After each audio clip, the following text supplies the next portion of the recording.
This podcast may contain certain forward-looking statements concerning Tri-State's plans, performance, and strategies. Actual results may differ materially because of numerous factors, and Tri-State undertakes no obligation to update these forward-looking statements. We urge you to review Tri-State's filings with the Securities and Exchange Commission for a discussion of these factors.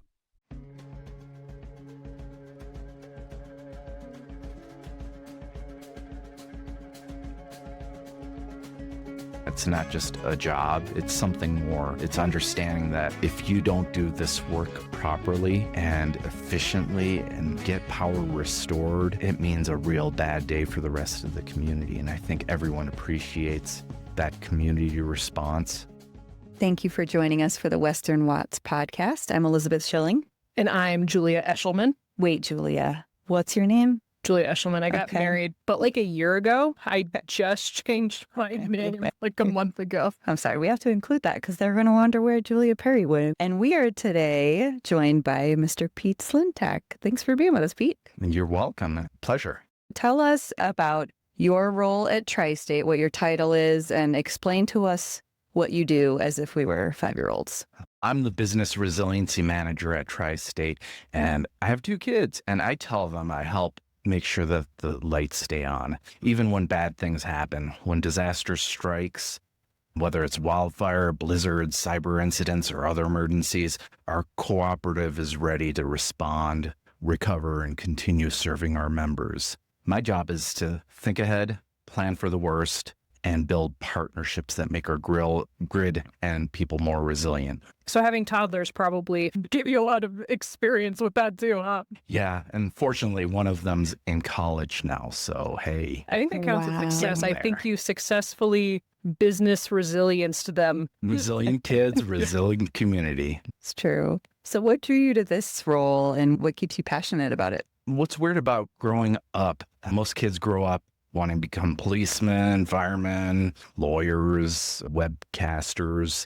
I had this crazy experience tent camping with my parents when I was 5 years old in the Upper Peninsula of Michigan. And it was the perfect camp spot right on the lake, just beautiful. We had a sailboat, and overnight, just this crazy wind rushed in, and my dad was holding up the tent and everything, and it turned out it was a tornado. And we survived the tornado. No one was hurt. But this is one of those rare things where the UP never gets tornadoes. So this one was after me. It had like my name on it. It was like a scene out of The Wizard of Oz. Woke up the next morning and there was just devastation all around us. And we were just so fortunate to survive this. And ever since, I'd had an unhealthy relationship with disasters and emergencies and all that. And fortunately, I was able to turn it into a healthy career. What's amazing is 20 years later, I'm still protecting critical infrastructure and doing crisis management. And it's the whole idea of driven by service, keeping employees safe and helping communities stay strong in the face of adversity. It was either this or Storm Chaser then, huh?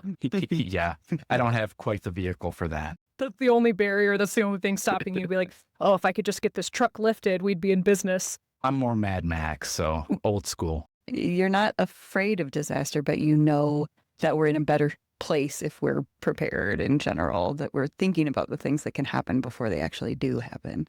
Yeah, hope for the best, plan for the worst, and you'll get through it. Yeah. Recently, your team had to deal with the Lee wildfire, which had burned over 138,000 acres when we were looking at this last. It may be even higher, making that the 4th biggest wildfire in Colorado. Can you give us a timeline of events from your perspective, how you handled that situation?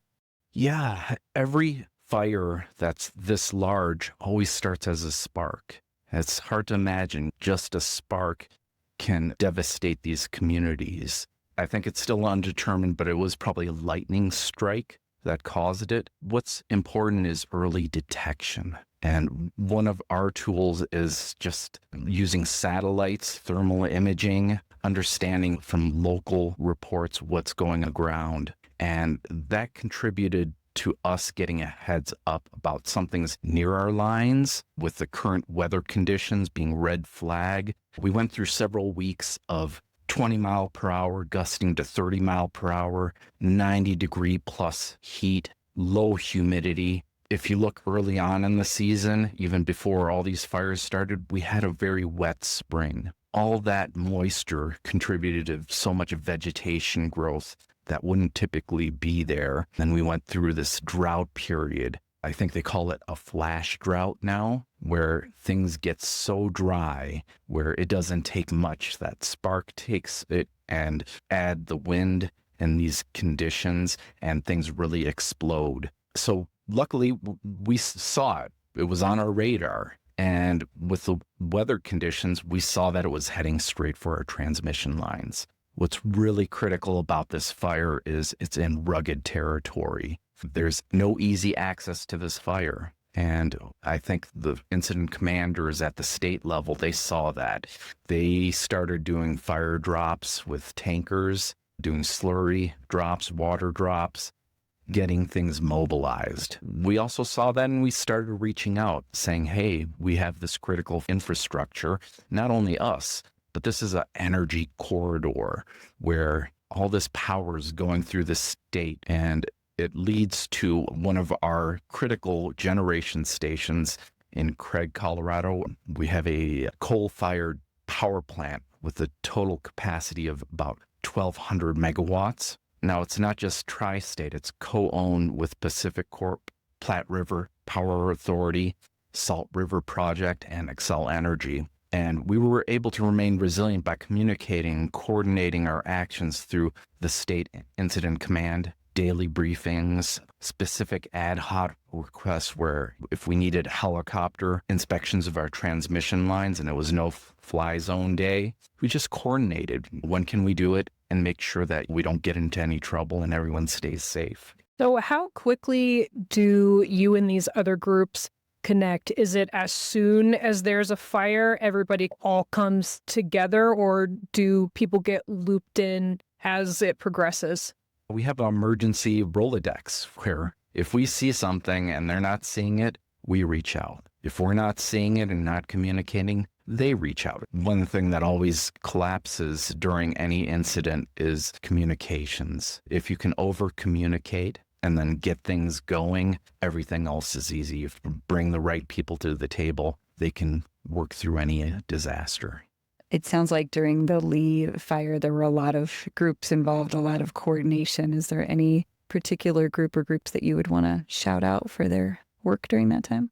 Beyond Tri-State and just the teams that really came together with transmission, maintenance, grid ops, all those critical teams within energy management, I want to recognize the State Public Utility Commission that coordinated with the Public Information Officer. They were able to communicate the importance of these transmission lines to the community, really helped with evacuations and understanding if we lost those lines, what that meant to the first responders, the hospital, the oil and energy sector that's heavily down there, the water. If we lost power, it was be like this horrific domino effect. And one of the things that really brought to light some of these fires in Colorado is disasters aren't bound by state lines or county lines, county maps, city limits. There's these downstream effects of an incident happening in different areas. There's key members of the PUC, Larry Duran, he's the risk assessment specialist.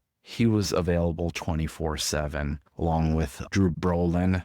He's the PUC section chief and strategic communication officer. He was available 24/7 to communicate the impacts and support our requests in a fast and efficient manner. Those are the relationships, too, where you know these people ahead of time. They're going to answer your call. You're going to answer their calls because it's not a stranger. It's amazing. I've known Larry for 20 years, and we've been through a lot of disasters. Those relationships really matter. That's huge. So you saw the spark. You're watching it kind of ramp up. When did Tri-State and all these other agencies realize, oh, crap, this is a huge fire that we're dealing with? Those wind conditions on the first day really exploded the fire. We had fire runs of up to 3 miles in one day. That's unreal. It's not a record, but with these conditions, you could see the path of where the fire is going and the future forecasts. We were in for a long run just because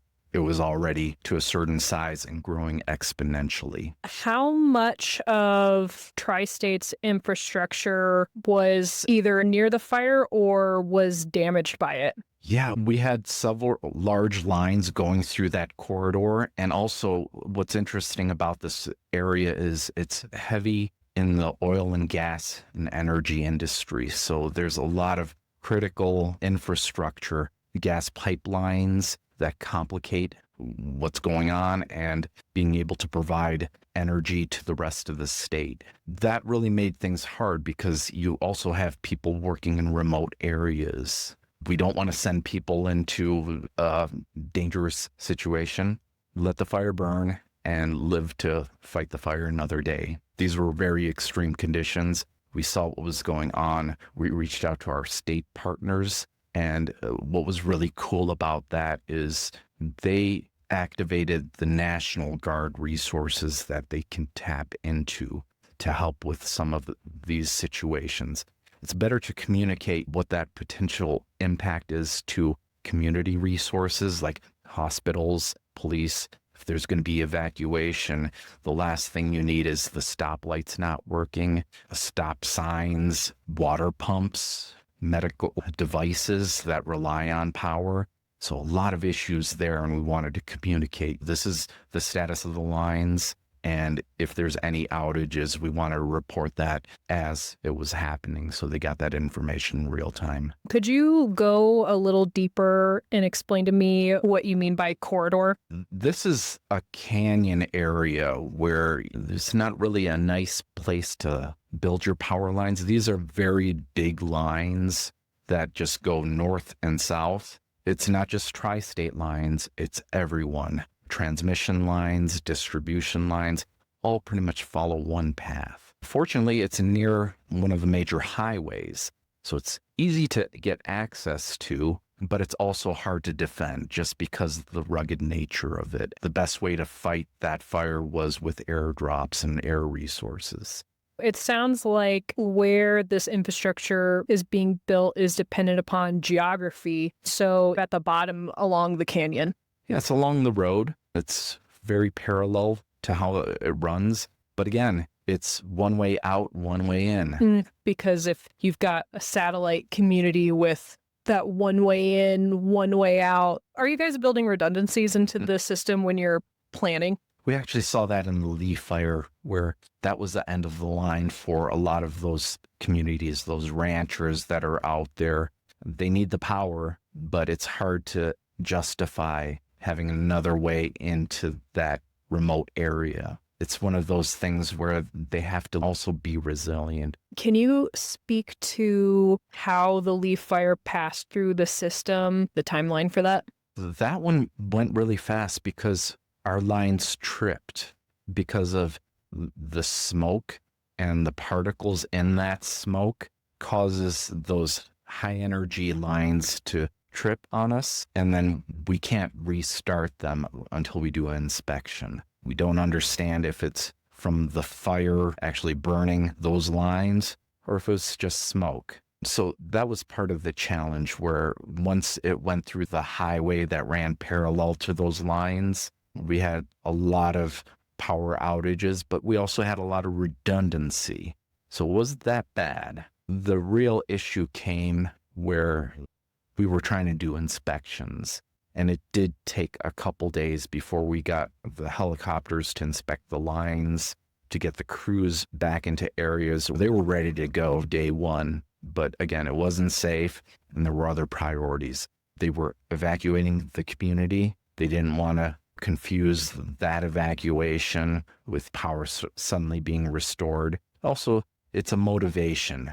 If the local community understands that there's these localized power outages, the less likely they are to ride out the situation. The situation gets much worse if they're trying to defend their property, their land, whatever, and they have no power. What's also tough is those communities that are out there, those ranchers, with all the cattle, with all the sheep, it's hard to evacuate all those sheep without having resources from outside help out. So we saw some amazing things where the community really came together to help one another and make a bad situation a little better. That's awesome. With as bad as the fire was and with as much burned, I felt like Tri-State got everything up and replaced pretty quickly, like in a week or 2 weeks or so. Yeah, just hats off to the transmission maintenance crew that was able to go in. They knew the mission.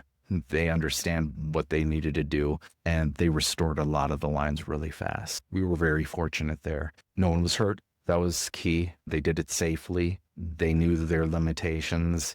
They got their resources that they needed. I think we replaced 18 structures. That's a lot of work. And again, in tough terrain, tough conditions, it was still hot weather, very extreme working conditions, and they really made Tri-State resilient. Since wildfire is unfortunately common in our service territory, how do you prepare linemen to just be ready for this circumstance? Yeah, one of the most important things is common sense. If they see something, if they have eyes on the situation, if there's fire going in a certain direction and that's where they're heading towards, turn around, play it safe. They're not the firefighters. We want to make sure that they stay safe, that they can come see their families at the end of the day. They have a lot of gear, a lot of training that they go through to understand how to do a damage assessment, to inspect those lines, inspect those poles, see if they're structurally sufficient, if they need to be replaced. And that's one of the key things where we can then deploy those resources that's needed to the site and help rebuild. That's just a lot to prepare for. Part of it is you don't know what's burning, and you need more than just a face mask. Like I said, if there's a fire going through, let it burn through. We'll come in afterwards, rebuild it better, stronger, make things just more resilient. When you say building it better, is that potentially moving it somewhere else? Is that building it out of a different material? What are the techniques for that? A lot of times we treat this as an opportunity, never let a disaster go to waste.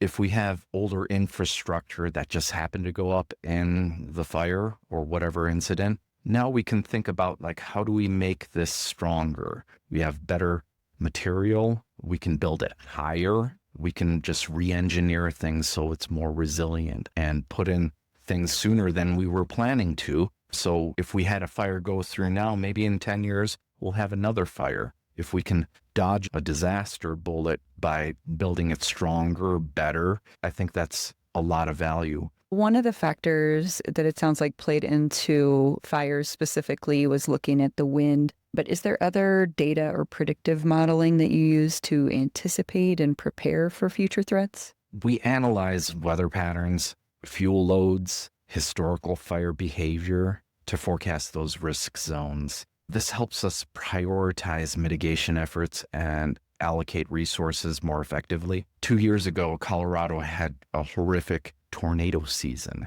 where week after week we lost all these lines. And one of the great things was that we were able to build it stronger and better to withstand those winds and future disasters. I remember that it was in eastern Colorado, which just seems bizarre to me. One of those crazy things is tornadoes where we haven't seen them in Highlands Ranch or in high altitude mountain communities where they've never seen these tornadoes. They were strong and did a lot of damage. Things are changing. We just need to be ready to take a punch and get back up. Reliability and resiliency are key member needs, which are detailed in our strategic plan. By detailing adequate resources to meet demand in normal conditions and anticipating, withstanding, and recovering from disruptions. So we're dealing with everything from wildfires to winter storms to tornadoes, variety of different kinds of potential disasters. What is the role of utilities like Tri-State during disasters like these, either to respond or to be coordinating with other agencies that help us have a more complete response? Part of the key in the response is how we interact with all the different agencies. And unfortunately, there's been a lot of changes at the federal level, putting pressure on the state level. And those relationships are really key for the state, where those FEMA fundings that used to exist no longer exist. For Colorado, what that means is working closer with the state PUC to communicate impacts, a request for resources, and coordinate with the state's response in ESF 12, which is the energy sector. In New Mexico, we work with offices of the Secretary, the Energy, Minerals, and Natural Resources Department. That's really important to bring all those groups together. The state police, the Department of Transportation. For locals, face-to-face is really important. All disasters are local, and it's good to know your local sheriff, fire marshal. Those incidents are led by those first responders, and the relationships are forged by doing outreach, participating in exercises, and becoming trusted partners in the community. For example, this month, Colorado is hosting Interlock 2025. It's a whole state infrastructure and public safety summit where we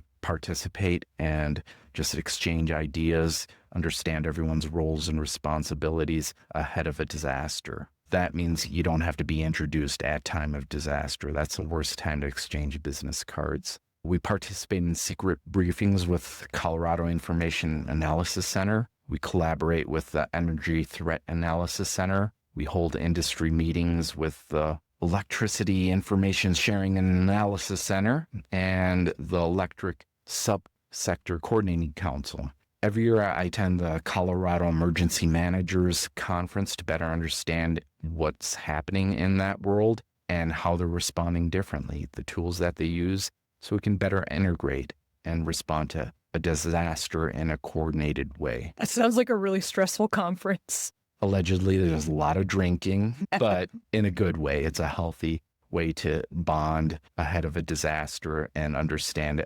everyone and their communication styles. What's an example of a disaster scenario that you guys would role play out? What was amazing is we're trying to understand how disasters are evolving. We talked about like the crazy tornadoes going on in Colorado. We're seeing that people have to be prepared longer before the government shows up to give assistance.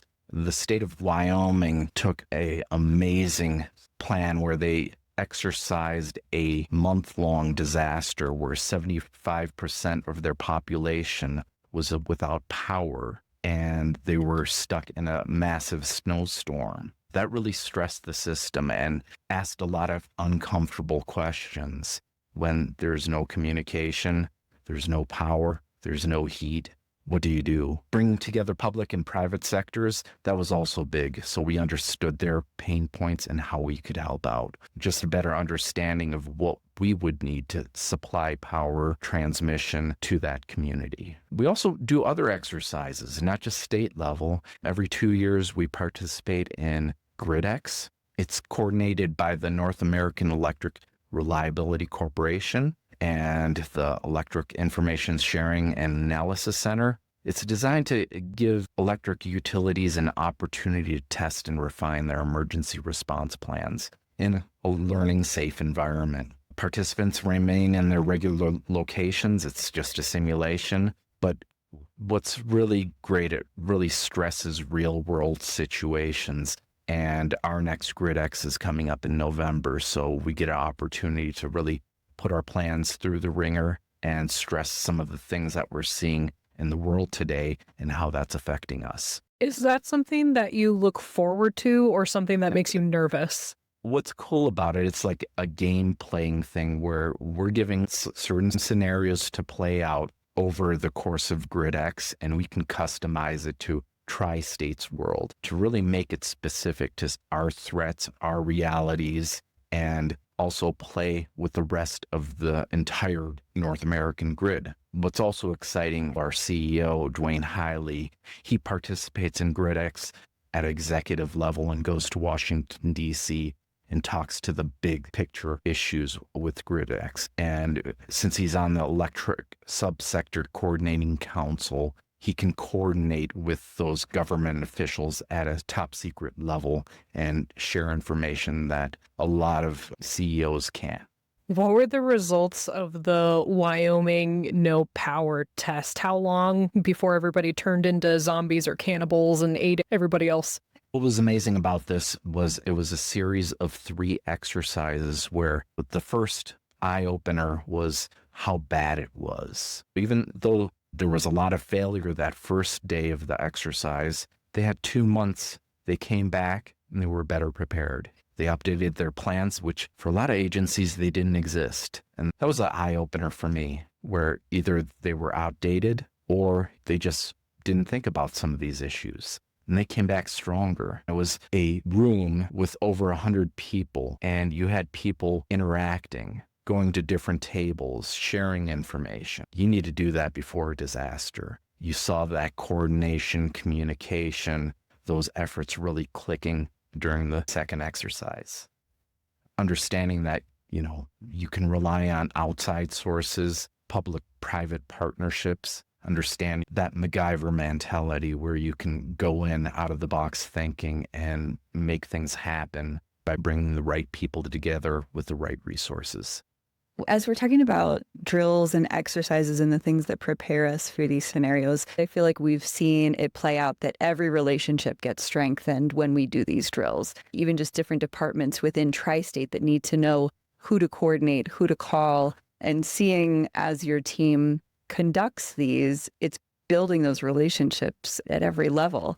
And one of the things that I feel like you do so well is taking that time afterwards to do that look back, to do the lessons learned, recognize where we can keep improving, but also where have we succeeded? What are things that we need to take into the future and keep doing? For the Lee Fire, for example, were there particular lessons learned that you would want to speak to? Those after actions, things that you can do to improve after a disaster are big. And the Lee Fire really opened our eyes on how fast a fire can spread and how overwhelmed resources can be within not just the state, but at the tri-state level too, because at that time we were coordinating 3 different incidents that were burning either our lines or some of our generation. We had one situation in the Dolores Canyon fire where a fire broke out while we were doing constructions on one of our solar projects.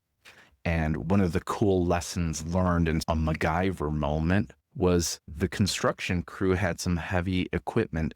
They saw the fire was maybe a mile away, but they saw the smoke and they saw it coming towards them. They were safely able to use this equipment to create a fire line where they dug through to the soil level. That was one of those great lessons learned. They were able to do something fast and put in place this barrier that now the firefighters said, hey, this is defensible, and we're going to have some airdrops come by because it's defensible. We also had to do a damage assessment to understand what that impact is. And now the opportunity is we have other solar farms out there. How can we better mitigate against what happened? How do we prevent these other farms the same type of damage that was caused at Dolores? How do you empower people to make those quick decisions, like plowing a fire break, while coordinating and keeping everybody safe and keeping everybody informed? Because that was an awesome thing they did, but then how do you move up the chain for approval, especially when you're not on site, and figure all that out? Sometimes the planning that we do gets a little too complicated. You have this phone book that you reach for, but maybe you don't reach for it at a time of disaster. What I like to do is keep a simple philosophy. Be flexible. Be that MacGyver out there. Understand what you can do. Bring in the right people, the right resources to respond effectively. And again, stay safe out there. Everyone wants to be a hero. But again, if it's a big fire, you need to know when to say, hey, it's no longer safe, and retreat. It sounds like a big part of your job is probably balancing speed of reaction and also following a proven process. It's all about simple procedures and training. If you have that muscle memory, if you've been through disasters, if you've gone through these exercises, you just rely on that. And you understand when things get a little too much, it's all right. Back off. We've talked a lot about relationships, and a big part of the cooperative business model is cooperation among cooperatives. If there's an emergency, Tri-State's whole membership or even co-ops from neighboring states will offer assistance in these kind of emergency situations. Did that happen at all with the Lee Fire? Yeah, those mutual aid agreements, that's all about the cooperative principles. and it's built into our DNAs, and they're ready to go. It's part of what they do and how they grew up in that co-op system to help out in any way. We didn't have to do mutual aid assistance, but when I mentioned we were fighting a lot of fronts here, those fires really took up a lot of resources where our transmission maintenance, east, west, south, all helped out, shared resources, inventories. They were going back and forth to see how they could help out in any way they could. During the Lee fire, we also had another fire called the Windy Gap Fire near Granby. That fire started, again, a suspected lightning strike, but that was a quarter mile from one of our substations. And within an hour, it overran our substation, and all of the power lines were tripped going in and out. There was a Waba dam nearby that also lost power. The bigger issue was the community of maybe 4,400. We were able to coordinate access to the site through the state PUC, the Colorado Department of Transportation, the local police department, to safely allow our crews, our trucks into that area to help restore those people that were without power. That was key because they were fighting a fire at the time, and they wanted to make sure that our crews could get in to safely restore that power to help with some of the evacuations that were taking place for that community. How come utilities like Tri-State get wrapped up in all of this emergency prep? Part of the challenge is at the state level, they make a lot of assumptions and guesses of what a disaster has to the community. We just try to better communicate where that power is going to, and if that power would be lost at a highest level, how that impacts their critical infrastructure like hospitals, fire departments, police departments, and then they can make decisions based on what that community impact looks like. We can define what assets to prioritize based on the effect it'll have on the community, like phone lines going down or powers to the hospital and stuff like that. Yeah, a lot of times it's just overwhelming in a disaster where there's so much confusion. During the Marshall Fire, we ran into a lot of that where firefighters didn't understand what to protect. If they understand those impacts in an exercise, or they better understand what that infrastructure looks like, they can faster respond to an incident and better protect those lines. On the paranoid, scary side, what are some emerging threats or challenges you're preparing for in the next few years? The dead pine trees from the decades of beetle kill. It's a big concern for Colorado. You just drive up I-70, you see the sides of these mountains just dead. Flash droughts, flash flooding. After you have a wildfire, all those burn scars. Ruidoso, New Mexico is seeing that, where last year they had a series of wildfires. Now they have these horrific monsoon rain that bring down the sides of mountains and homes being swept away. It's a tough thing for the resiliency of a community where they experience those fires. They think they're building back and they're hit again with those floods. It's a multi-year commitment before vegetation comes back. There's a multi-year threat if you don't perform proper vegetation rehabilitation. The community will have continued risks from flash floods, debris flows, landslides, contaminated water. Their drinking water can be at risk, and we saw that in other New Mexico fires. One of the other threats that we're preparing for is cyber threats, international threats, supply chain disruptions from tariffs that complicate the disaster response. These are all things that happened within the last few months. We're just adapting and being resilient. Do you thrive on the chaos, or do you just take it in stride? You know, what's amazing after all these disasters, it doesn't seem like chaos. It's controlled madness where we get it. If we can take these big problems and chomp them down to smaller issues, we'll get through it. It's like project management. We understand what needs to get done. We know the people that can do it. We just need to put them together and get things done. It's like extreme project management. To wrap it up on a positive note, what is one win that you can speak to from the Lee fire? Their incident response was very local. The people inspecting those power lines, they were tri-state members of that community. They had skin in the game. And it's great when, you have that mission. It's not just a job. It's something more. It's understanding that if you don't do this work properly and efficiently and get power restored, it means a real bad day. And I think everyone appreciates that community response. It's like building a barn. Everyone's coming together, going in the same direction. That was inspirational to see. A lot of times these disasters can be so overwhelming. It's great to see this resiliency within the community where they can build back and build that community stronger. Yeah, I think the way you spoke to resilience at a large level, but then all the way down to every individual has a part in being resilient, whether it's for your own property or your neighbors or your community.